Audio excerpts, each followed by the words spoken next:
What's good, y'all? You know what I'm saying? I just hit my hand. It's Kales, and we back with another reaction video. You know what I'm saying? Now today we gonna be reacting to another one of Casual Geographic. See, he changed his name. I'm thinking about wherever it was the last time, nature something, hood nature. But you know what I'm saying? We're back, and you know what I'm saying? I just caught this because I was gonna get straight to editing this other video. You know what I'm saying? But I couldn't pass this up. You know what I'm saying? I had to react to this. Now this is called The Biggest Mistakes a Lion Can Make. Now I can already tell that looks like a mistake. You know what I'm saying? Hippos, they I don't even know. I can't even speak. Hippos is something dangerous. They kill more people than I think any animal in Africa. Like, they dangerous. You think they friendly, hungry hippo eat the fuck out you. You know what I'm saying? But before the video starts, I want you to like, comment, and subscribe. Post notifications so we post a video, you know, we coming. Now I was looking at myself, you know what I'm saying, in the camera. And I remember this girl, she had called me cockeyed because, I don't know. Because I sent her a picture of me. And she was like, are you cockeyed? She gonna ask me the question, am I cockeyed? I don't know, my nigga. Do I look cockeyed? I don't really be looking into the camera. The camera is right here. You know what I'm saying? I be looking like directly at myself. I look cockeyed. I might be cockeyed. Maybe it's the way the camera. I don't know. I'm not gonna get too deep into this. You know what I'm saying? Why is this boo boo? 360. I think we can manage 480. You know, my internet bad. Sometimes I can't manage some stuff like this, you know what I'm saying? I don't know. Like, my internet be refusing to cooperate with me. I don't know why. Like, we had to buy these extenders to make my internet better. I don't know. And the extenders don't even be working. So look how beautiful that is right now. You know what I'm saying? The extenders don't even be working. Like, they be, I don't know. They be cutting off. Cause I guess, I don't know. I really don't know. I'm struggling. You know what I'm saying? But I'm gonna leave a link in the description. You wanna check this out as always, and at the bottom of the description, you know, check out the links, man. You know, give it a click. Check it out. You know what I'm saying? Helps me out personally. I'm telling you. You know what I'm saying? You'll help me out. But other than that, we gonna get straight to this video. You know what I'm saying? I know what my biggest mistake was.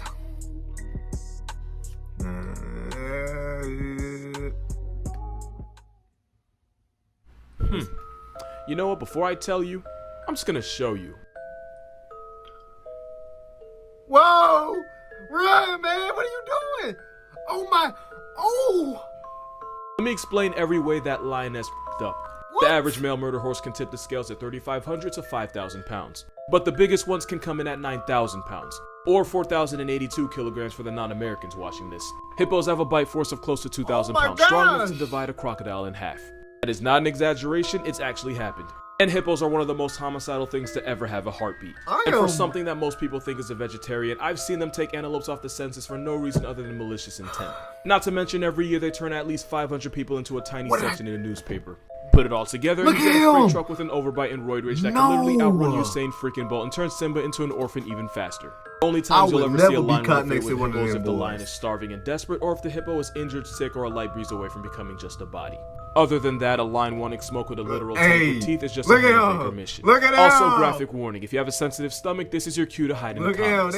This lion tried to test the hippo's hood and got her jaw snatched instead. And if you're a lion and you hunt other animals for a living, getting crippled by a hippo means you can go ahead and start house hunting for graves, because if you can't hunt, it's really up to you. Moral of this video: hippos are like STDs. Nobody should be f***ing with them. I have officially... What are you doing? You know, that actually reminded me of a really messed up It's loud. You know the leopard seal, right? The op of happy feet. The biggest threat to a penguin's way of life. Yeah. Ask them where they want to eat, they'll say Popeyes. Yes, they eat penguins, but we already knew that. But you want to know what else they eat? You'll never guess it. Seriously, I'll give you time to comment, but you won't get it.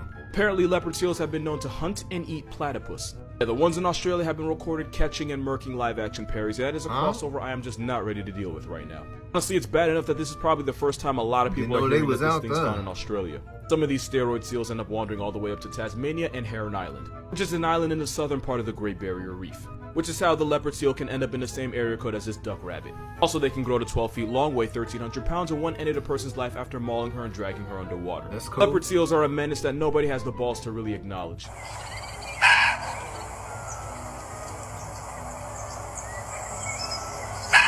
That wasn't edited. That's really what they sound like. This is a muntjac, but for obvious reasons, most people know it as the barking deer. This barking Bambi is found in Asia in countries like India, Sri Lanka, Vietnam, and the forests of Indonesian islands. Muntjacs will scream when they're scared or to tell other deer where they are in case they lose them in a dense forest. It's like if you lost your mom at a store and just screamed like a banshee until she found you. They'll also stomp on the ground while barking in order to look more intimidating, which, you know, probably would work that little if they weren't shit like don't 2 scare. feet tall. But like any vertically challenged person, they overcompensate and this deer will cut you. Muntjacs have fangs sharp enough to shank anybody who underestimates just what a deer with short person complex can do. They've even been known to run fades with dogs and send them to the vet. Also, like surprisingly most deer, the muntjac isn't a herbivore. They'll eat grasses, herbs, and berries, but they'll also hunt and eat small animals and bird eggs. Also, fun fact, actually really, I don't know how this is possible fact, muntjac has less chromosomes than a fruit fly, with males having 7 and females having only 6. Friendly reminder, we have 46. So, we have a 2-foot-tall vampire deer that barks like Clifford, has less chromosomes than a fly, and the same attitude as any girl under 5 feet. This is nature's drunk text. This bird has a penis for a tongue, and I'm not even kidding. And it's all because of the way they eat.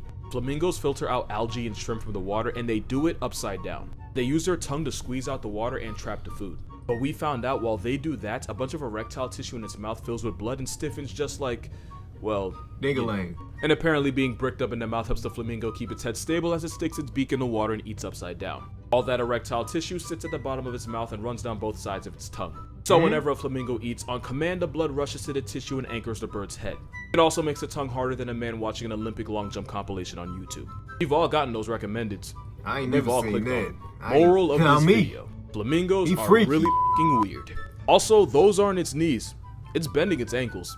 There used to be a nearly 20-foot bulletproof serial killer whose victims included humans and hippos. Gustav was a Nile crocodile from Burundi, and scientists estimated that he was over 18 feet long and weighed well over 2,000 pounds. And with a bite force of 3,700 pounds, getting attacked by him was like getting assaulted by a sledgehammer with teeth. Because Gustav was too big to hunt the usual victims like zebra and antelope, he instead put wildebeest and yes, even hippos on t-shirts. He also likely resorted to cannibalism if he was ever low on groceries. And he didn't stop there, because this overgrown Bundy gecko allegedly had a body count of about 300 people. Apparently Gustav would tear his victim to pieces and not even eat them. How y'all getting murked by this Bro big was man? real life stat padding. And wouldn't you know, the bastard was bulletproof, since one of Gustav's defining traits was that he had 3 bullet scars on his body. But the scariest thing about him is how he would have gone about taking your life. Like all crocodiles and alligators, Gustav would have slowly creeped on you in the water with only his eyes visible. The rest of his body would be hidden in the murky water. You couldn't catch me. I'm not slammed his jaws on you with the force of a car, strong enough to tear muscle and break bone, and at this point you'd be 50 shades of with about 60 teeth buried into your flesh, 2,000-pound Gustav would have dragged you underwater and death rolled you. He got how you long good. You lived would depend on where he got you. If he managed to get a hold of your arm, he would have effectively ripped it right out of the socket.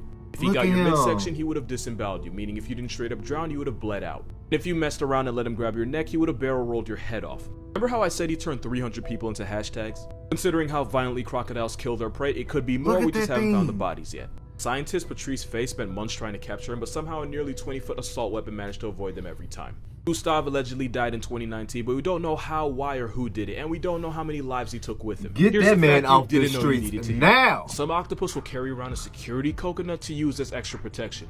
Octopus are one of the smartest things in the ocean, and some have the intelligence of a 3-year-old human. It's high-key crazy to think about. It. But they have no shell or armor, so some species will carry around 2 halves of a coconut to use as a travel-sized panic room to avoid predators or social interaction in general. This octopus has said nothing, yet somehow I completely understand. Some will even camp inside coconuts just so they can catch crabs slipping. You know, crabs really do be getting hoed by everyone. Might be funny to us, but that's low-key a messed up way to die. Coconuts aren't the only tools that these undersea aliens use. I remember this guy. That is the highly venomous man of war. I could not figure out what that Impalata, I think. Which is why the blanket octopus will steal the venomous tentacles of the man of war to use as like a melee weapon to defend themselves. I could not figure out what that thing was. They could probably do a lot of damage. People was in the comments Moral telling of me. this video: if you ever see an octopus carrying coconuts like it's luggage, you know why. No, we probably should be scared of how smart these guys are. This is Inky the octopus, and he used to live in an aquarium in New Zealand. And I say used to because Inky actually escaped by slipping out of his tank when no one was looking. Apparently he noticed a small gap at the top of his tank and Shawshanked his way out. Then he slithered across the floor until he found a 6-inch drain hole, which he, of course, managed to squeeze through. Fun fact, octopus have no bones or swim bladders, meaning a 600-pound octopus can fit through an opening the size of a quarter. Inky crawled to freedom through a 164-foot pipe of nastiness I don't even want to imagine. It's almost half the length of a football field until he reached the ocean. And nobody ever saw him again. The next day, workers noticed that the octopus was missing, and I like to think it went something like this.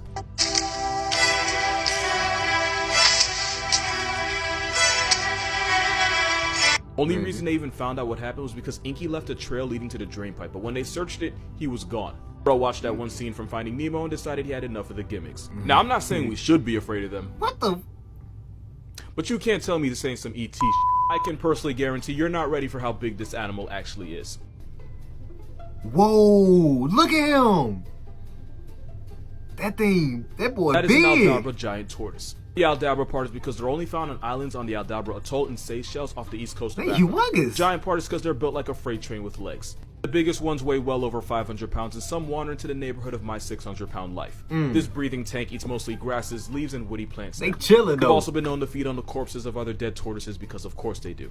Some even started learning how to catch and eat birds like the lesser naughty. To be fair, if you can literally fly but get game overed by a boulder with cankles, you kinda deserve it. This overgrown shell jockey is such a powerhouse that they basically have the same job as elephants. Because while looking for food, Aldabra tortoises will often knock over small trees and shrubs, creating pathways for small animals the same way elephants do. Also, they basically never die. The oldest one was a tortoise named Adwaita who allegedly lived to 255 years old. Most people believe he was born in 1750, but nobody knows for sure because he just kept outliving the people taking care of him.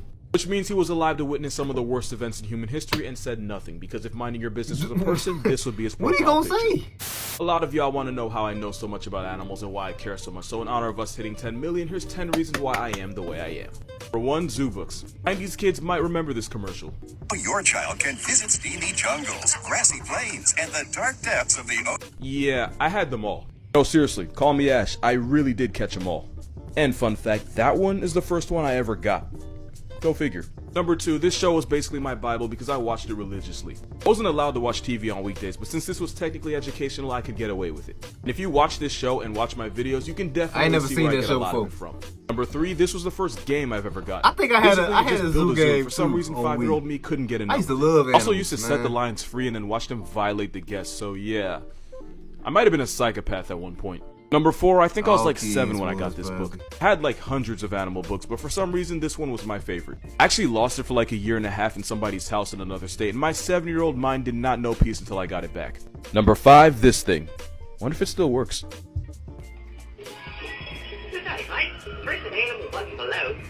They supported his career in animals.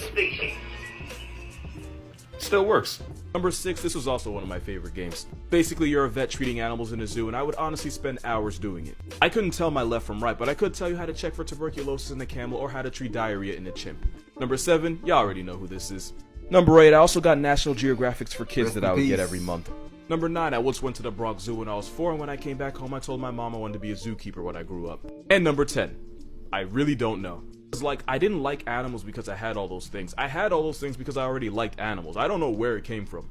I would make these little animal books full of drawings when I was 3 years old, and I have no idea what made me do it. I think I was just a weird-ass kid, and some things just don't change. That was his. Thank you all for 10 million. I hope all your pillows are cold at night. Congratulations. That's God. You know what I'm saying? God blessed him with a career.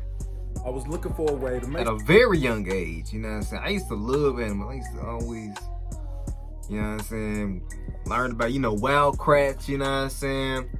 I used to watch the National Geographic Animal Planet. I used to watch all that all the time, man. I still do a little bit, but you know what I'm saying, that passion I had for it when I was young, I used to tell my OG about different stuff, different types of animals, different type of elephants, you know what I'm saying? Anything I knew, I used to tell him, you know what I'm saying? But, that passion, I ain't gonna say it's gone, but it's just not as... It's not there all the way, you know what I'm saying? Like, I don't know. But you know what I'm saying? I hope you enjoyed this video. I want you to like, comment, and subscribe. Post notifications so we post weekly. That beginning part of the video, I don't know. That's graphic. I'm not gonna lie. I mean, I guess because it's a little blurry, you can't really tell. Well, YouTube can't tell because they'll shut you down. Like they're like very bad. I hope they don't tell. You know, I hope they don't see that for real, because that's gonna make me very unhappy. So yeah, let's pray on that. You know what I'm saying? Because that was gruesome. That man jaw was all gone, all loose. I ain't gonna lie. But you know what I'm saying? I'm gonna leave a link in the description. You wanna check this out as always, and at the bottom of the description, you wanna check out them links too. You know what I'm saying? Help me out, man. Help me out, literally. You know what I'm saying? Give it a little click. Check it out. You know what I'm saying? You never know. But and also I'm gonna say story time with kills. Nah. Cooking with kills. You know what I'm saying? Coming soon, real soon. You know what I'm saying? Work in progress. My cameraman's not available, I should say. But that's about it. You know what I'm saying? And peace, y'all.